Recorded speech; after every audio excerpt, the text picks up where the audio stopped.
কাঁচামরিচ খাইতে হইব বেশি বেশি করে, তইলে ভিটামিন সি পাওয়া যাবে। আঙ্গুর হলো ভিটামিন কম, এই যে একজন এড্রেস হলো ভিটামিন বেশি।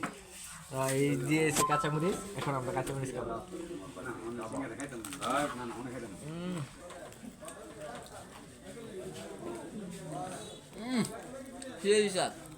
ভাইরাল সিঙ্গারা হাতিরঝিল বাজারের ঐতিহ্যবাহী 5 টাকা দামের সিঙ্গারা, মাত্র 5 টাকা। দোকানের পরিচয়টা দিয়ে দেই, হাতিরঝিল বাজার কেন্দ্রীয় জামে মসজিদের সামনে। ওকে ওকে।